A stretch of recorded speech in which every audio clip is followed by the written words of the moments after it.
Entertain news. Eluru జిల్లా నూజివీడు నియోజకవర్గం నూజివీడులో నియోజకవర్గ తెలుగుదేశం పార్టీ ఇన్ఛార్జ్ ముద్దరపోయిన వెంకటేశ్వరరావు తన పదవికి రాజీనామా చేసినట్లు తెలిపారు. నియోజకవర్గ పార్టీ కార్యాలయంలో మీడియా సమావేశాన్ని నిర్వహించారు. సందర్భంగా మాట్లాడుతూ చంద్రబాబు నూజివీడు వచ్చినప్పుడు మరొకసారి పత్తిపాటి పుల్లారావులు తనను నూజివీడు అభ్యర్థిగా ప్రకటించి తనను నమ్మించి మోసం చేశారని, ఇన్ని సంవత్సరాలు కష్టపడి పార్టీకి సేవ చేసినా తనను సంప్రదించకుండా అనివార్య కారణాల పేరుతో ఒకే సామాజిక వర్గానికి చెందిన వేరొక వ్యక్తిని ప్రకటించి తనను అవమానపరిచారని ఆవేదన వ్యక్తం చేశారు. త్వరలోనే కార్యకర్తలతో చర్చించి తన భవిష్యత్తు కార్యాచరణ తెలియజేస్తానన్నారు. ఇంతవరకు తనను వాడుకుని బయటకి గెంటి వేశారో వారి అంతు చూస్తానని, ఆ పార్టీ సంగతి కూడా తెలుస్తానని ఛాలెంజ్ చేశారు. ఏం చేస్తారో వేచి చూడాల్సిందే. మరి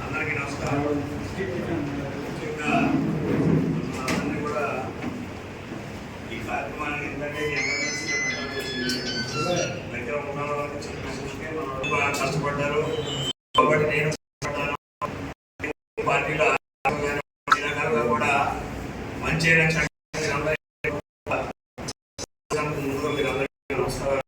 అదేవిధంగా కనీసం కూడా చెప్పవా ప్రోగ్రాంలు వచ్చినటువంటి ఒక ఇన్ఛార్జి ఉన్నాడు. ఆ ఇన్ఛార్జి ద్వారా మొన్నటి వరకు జరిగినాయి. ఏది పార్సారథి ఎంటర్ అవ్వక ముందు జరిగినాయి. ఆ తర్వాత గన్ని వీరాజీ జిల్లా ప్రెసిడెంట్ కానివ్వండి, రాష్ట్ర ప్రెసిడెంట్ కానివ్వండి, ఆయన పంపించారు. పోనీ పంపించిన దానికైనా ఆయన మనం కలవడు. ఆయనే డైరెక్ట్గా ఎవరైతే వాళ్ళకి ఇళ్ళకి వెళ్ళడం, వాళ్ళతో ఏదో మాట్లాడుకోవడం, ఏది పార్టీలాగా లేదు. ఇది ఓ పార్టీ అనుకుంటే పార్టీ ఆఫీస్కి రావాలా, పార్టీలో ఉన్నటువంటి ఇన్ఛార్జీలు కావాలా, లేకుంటే ఒక XY ఎవడైతే ఇన్ఛార్జి ఉంటే వాడిని కంపల్సరీగా కలవాలి, కలిసి మాట్లాడాలి. అదేమి లేకుండా మమ్మల్ని తీసేశాడని చెప్పేసి ఇప్పుడు సెల్లో పెడితే చూసా. అందుకని మనం కూడా నేనేం నిర్ణయించుకున్నా అంటే ఇప్పటి వరకు మీరు ఎంతో ఆదరించారు, అభిమానించారు, ఆ పదవికి గౌరవించారు, చాలా సంతోషం. అందుకని ఆ పదవి ఎప్పుడైతే వాడు తీయక ముందే నేను ఏం చేద్దాం అనుకున్నాను వ్యక్తిగతంగా కూడా. ఎందుకంటే ఈ మధ్యకాలంలో వాళ్ళు అనేక తప్పులు చేస్తూ ఉన్నారు. ఇది పార్టీని మళ్ళా పూర్వం ఎప్పుడైతే ఇదివరకు ఎలాగా ప్రశ్నపెట్టిపోయిందో అదేవిధంగా ఈ మధ్యకాలంలో తయారైపోయింది. మనం చూసారు కదా, ఒక 24 గంటలు కూడా లేదు, 15 గంటల్లో పిలుపునిస్తే పార్టీ ఏ రకంగా స్పందించిందో 8,000 మంది వచ్చారు చూశారు. ఇవాళ ఆ పరిస్థితిని దిగజార్చేసి పార్టీని దిగజారిపెడతనంగా తయారు చేశారు. ఎందుకనంటే ప్రజల మీద నమ్మకం లేదు, పార్టీ మీద నమ్మకం లేకుండా వాళ్ళు చేసినటువంటి కార్యక్రమాలు. కాబట్టి అందుకు అనుగుణంగా తెలుగుదేశం పార్టీ ఎప్పుడైతే మన అగ్రగా తీశారంటే వాళ్ళు మమ్మల్ని వేశారంటే మనం తప్పించినట్టు. అందుకని నేను ఈ పదవి నుంచి తప్పుకోవడమే కాకుండా తెలుగుదేశం పార్టీ కూడా ఏం చేస్తున్నాను, రాబోయే రోజుల్లో మనం అందరం కట్టుబడిగా ఒక నిర్ణయం తీసుకొని మళ్ళా మనం ఎవరికైతే అవసరం ఉంటుందో వాళ్ళకి కట్టుబడి పనిచేస్తాయి. మళ్ళా ఎలాగ చేయాలో మీరు అందరితో మాట్లాడిచేద్దాం. ఎందుకంటే అవమానించిన పార్టీలో మనం ఉండాల్సిన పని లేదు. ఎందుకు చేయాలి? మనం ఇప్పటి వరకు ఎన్నో అవమానాలు గురి చేస్తున్నారు.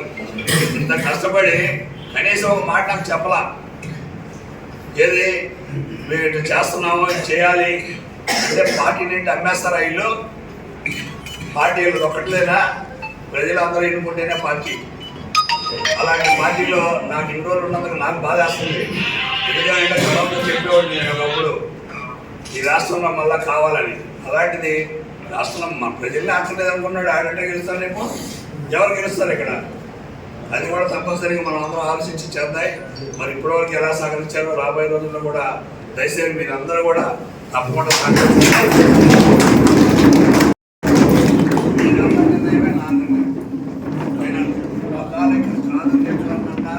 లేదు ఇక్కడ మీరు ఇండిపెండెంట్ గానే చేయమన్నా నేను చేయడానికి సిద్ధం. సరేనా?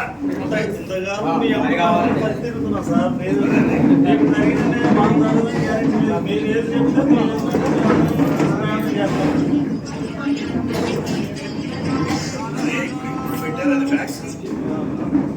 అది కూడా సీట్లో 3ంటికి పెట్టేదానికి మాకు తెలియదు.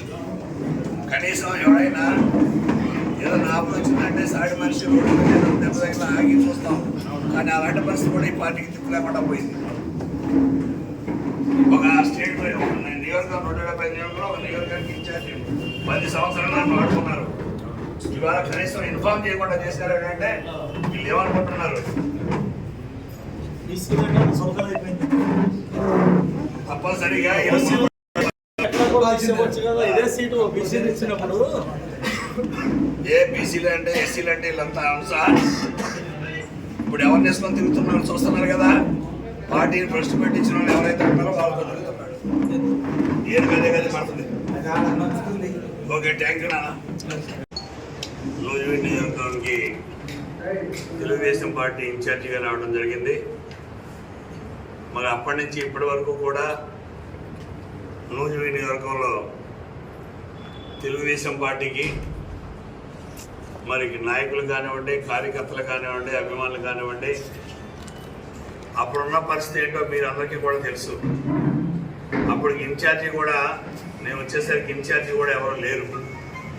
ఎందుకంటే ఆ రోజు చిన్న రామకోటి గారు తెలుగుదేశం పార్టీ అభ్యర్థిగా గెలిచిన సంవత్సరాల 2 సంవత్సరాల లోపే ఇక్కడ ఉన్నటువంటి పరిస్థితులను బట్టి ఆయన ఇంకో పార్టీలోకి మారిపోవడం కూడా జరిగింది. అయితే అప్పటి నుంచి ఇప్పటి వరకు కూడా నేను 2014లో ఓడిపోయినప్పటి నుంచి మరి ఇదే విధంగా ఇక్కడ తెలుగుదేశం పార్టీ ఆఫీసు గతంలో ఏనాడు కూడా మరి ఇలాంటి ఆఫీసు మీరు చూసే ఉంటారు, ఎక్కడ నాకు తెలిసి లేదు. కానీ ఇక్కడ ఈ ఆఫీసు బిల్డింగ్ కట్టించడం కానివ్వండి, ఆఫీస్ స్టాఫ్ కానివ్వండి, అన్ని కార్యక్రమాలు అన్నీ కూడా రాష్ట్రంలో తెలుగుదేశం పార్టీ ఏదైతే మరి ఏవి పేర్పించిందో అవన్నీ కూడా ఎక్కడ ఆపకుండా ప్రతి కార్యక్రమం కూడా నిర్వహించడం కూడా ఈ ఆఫీసులో జరిగింది. అయితే మళ్ళా 2019 వచ్చేసరికి మరి ఓడిపోయినప్పటికీ పార్టీ కార్యక్రమాలు కంటిన్యూగా 2024 ఇప్పుడు రేపు ఎలక్షన్కు అంటే ప్రిపేర్ అవుతుండగా ఈ మధ్యకాలంలో కొంతమంది మరి ఇక్కడ సీట్ ఆశించి రావటం, మరి దానికి తోడుగా ఆయన ఇంతవరకు ఏమీ నాకు తెలిసినంతవరకు ఇవాళ వరకు కూడా ఆయన మరి తెలుగుదేశం కండం అయితే కప్పుకోలే, ఏది అఫీషియల్గా పార్టీ అనౌన్స్ చేయలే. కానీ ఇవాళ ఆయన్ని మరి ఇక్కడ ఇన్ఛార్జిగా ఇచ్చారని చెప్పేసి ఇప్పుడే అచ్చెన్నాయుడు గారు సెల్లు పెట్టడం జరిగింది. మరి ఆ పదవికి ముందుగా నేను రాజీనామా చేస్తున్నాను. అదేవిధంగా తెలుగుదేశం పార్టీకి కూడా ఇప్పటి వరకు ఈ 10 సంవత్సరాలు నన్ను ఆదరించినటువంటి అభిమానులు కానివ్వండి, తెలుగుదేశం పార్టీ నాయకులు కానివ్వండి, కార్యకర్తలు వాళ్ళందరికీ కూడా మనస్ఫూర్తిగా అభినందనలు తెలియజేస్తూ, కానీ ఇలాంటి కార్యక్రమంలో ఒకటే మేము అడుగుతున్నాం, ఏదైనా ఒక జడ్జిమెంట్ అయినా సరే, ఏ వ్యక్తి అయినా ఒక ఉరిశిక్ష చేసేటప్పుడు కూడా ఆ జడ్జి అడుగుతాడంట, అరే బాబు నీకు ఆఖరి కోరిక ఏదైనా ఉందేమో అని అడుగుతారంట. అది కూడా అడగకుండా మరి ఇటువంటి కార్యక్రమం చేపట్టినందుకు చంద్రబాబు నాయుడు గారికి, అదేవిధంగా ఈ రాష్ట్రంలో అధ్యక్షులుగా ఉన్న గారికి, అదేవిధంగా గతంలో నాకు సీట్ ఇప్పించి ఇవాళ సీట్ లేకుండా పోరాడి కూడా కొంతమంది కారణమైనటువంటి వాళ్ళలో యనమల రామకృష్ణ గారికి, వాళ్ళందరికీ కూడా మీ ద్వారా మరి నమస్కారాలు తెలియజేస్తూ, మీకు మీ పార్టీకి నమస్కారాలు తెలియజేస్తూ సెలవు తీసుకుంటున్నాను. ఇంకేమైనా అడగచ్చు? భవిష్యత్తు కార్యాచరణ ఏంటి? మా భవిష్యత్తు కార్యక్రమం మొన్న కూడా చెప్పాను, నేను త్వరలో ప్రకటిస్తాం. ఇప్పటి వరకు మా కార్యకర్తలు ఏదైతే ఇప్పుడు అందరూ కూడా ఆమోదిస్తున్నారో దీని అన్నింటికి వాళ్ళు కూడా తెలియజేసేది ఏంటంటే, భవిష్యత్తు కార్యక్రమం అనేది కంపల్సరీగా మా నాయకులు కానీ కార్యకర్తలు కానివ్వండి, రేపు రాబోయే రోజుల్లో వాళ్ళకి అందరికీ కూడా మరి భరోసాగానే ఇక్కడ మరి ఉండాలి. కాబట్టి ఆ నిర్ణయం కూడా త్వరలో తీసుకొని మీ ద్వారా తెలియజేస్తాను వాళ్ళకి కూడా. వాస్తవంగా వైసీపీలేకి కానివ్వండి, ఇంకో పార్టీలేకి కానివ్వండి, ఇంకోటన్నా కానివ్వండి, పార్టీలు నేనేది మీకు పార్టీలు ఇప్పుడు వైసీపీలోకి నేను జాయిన్ అయినట్టు ఎవరన్నా కానీ మేము చెప్పామా? అవి మీ మీడియా వాళ్ళ కొంతమంది ఏం చేస్తున్నారంటే ఏమంటే జాయిన్ అయ్యాడు లేకుంటే ఇలా కలిశాడు అని చెప్పేసి రాస్తున్నారు. కలవడానికి ఒక ముఖ్యమంత్రిని కలవాలంటే అనేక సమస్యల మీద కలవచ్చు. లేదు, మా ఫ్రెండ్ ఒక ఆయన ఉన్నారు, ఆయన కలవడానికి వెళ్ళాను నేను, దాని మీద చెప్పాను నేను నిన్న క్లారిటీగా కూడా. కలిసానండి, సీఎం గారిని కలిసాను, కొన్ని విషయాలు మాట్లాడాం. త్వరలో కూడా అది కూడా మీకు తెలియజేస్తాను. ఇక్కడ ఇండిపెండెంట్గా ఉన్న పోటీ చేస్తారా? ఆ నిర్ణయం అంతా కూడా త్వరలో మా కార్యకర్తల అభిమానం వాళ్ళు చెప్పిన దాన్ని బట్టి మేము నడుస్తాం. సార్ ఏం లేదు, మీ మీద అనేకమైన ఊహాగానాలు వస్తున్నాయి. గన్నవరం అని, మైలవరం అని మీరు చూడండి. అసలు మీ ఆ ఊహాగానాలన్నీ చెప్పేది ఎవరు స్వామి? అంటే ఎవరు చెప్పారు? నేను చెప్పానా? కాదు సార్, అదే దాన్ని మీ ఆలోచన ఏంటి? అసలు నా ఆలోచన అనేది మీరు అడిగితే చెప్పేవాడినప్పుడు చెప్పండి సార్, అది మీరు అన్ని వేసేసేసి ఇప్పుడు అన్నది ఏ ఉపయోగం? కామన్ మ్యాన్ ఒక క్లారిటీ కోసం సార్ అన్ని క్లారిటీ ఇస్తాం. నేను అదే చెప్పేది, కంపల్సరీగా క్లారిటీ వచ్చిన తర్వాత మీకు క్లారిటీ ఇస్తాను. వైఎస్ఆర్సీపీలు ఎప్పుడు చేస్తున్నారు? అది కూడా త్వరలో చెప్తాను. ఇప్పుడు మీరు రాజకీయం ఇక్కడి నుంచే చేశారు 10 సంవత్సరాలు పెట్టి, నెక్స్ట్ కూడా ఇక్కడే ఉండి చేద్దాం అనుకుంటున్నారా? స్థానం ఏమైనా మారుతాం అనుకుంటున్నారా? అదే కొద్దిగా మేము కూడా ఆలోచనలో పడ్డాము. తప్పనిసరిగా అదే నేను చెప్పేది, మీకు 4-5 రోజుల్లో క్లారిటీ వస్తుంది, గ్యారంటీగా చెప్తాం. అందులో ఏమి భయపడేది ఏముంది? ఇందులో మా భవిష్యత్తు, మా కార్యకర్తల భవిష్యత్తు అందరినీ కూడా కంపల్సరీగా ఇందులో తీసుకోవాల్సి వచ్చినటువంటి పరిస్థితి వచ్చింది. ఎందుకంటే 10 సంవత్సరాలు ఈ పార్టీలో మరి ఎటువంటి దీక్షతో పనిచేసేందుకు అందరికీ కూడా తెలుసు. పార్టీ పూర్తిగా పోయినటువంటి పార్టీ చిన్నబంధమైంది 2014 నేను వచ్చేసరికి.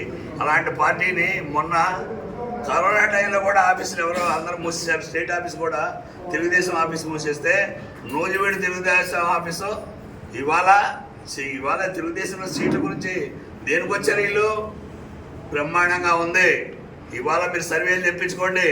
సర్వేలో 92% నిన్న చేసిన దాంట్లో 92% నొక్కారంటే వాళ్ళ కళ్ళు కనపడలేదా? అసలు ఏం చేశాను తప్పు అని చెప్పలేకపోయారు వీళ్ళు. చంద్రబాబు నాయుడు అడిగాను, అచ్చెన్నాయుడిని అడిగాను, యనమల రామకృష్ణ గారు, మేము నూజివీడు నియోజకవర్గంలో ఏం పని చేయలేదు, మా దానివల్ల నీకు ఏం తప్పు జరిగింది, ఎక్కడైనా సమస్య ఏదన్నా ఉందా? ఏ ఒక్క సమస్య కూడా లేదు, నువ్వు బాగా చేసావని బాబు గారే ఒప్పుకున్నాడు. సార్, అన్యాయాన్ని ఎదిరించే నాయకునిగా మీరు ఈ అంశం మీద ఏమైనా పోరాడతారా భవిష్యత్తులో? ఏది ఇదే ఈ అంశం పోరాడడానికే కదా ఇప్పుడు సిద్ధమైంది. అందుకని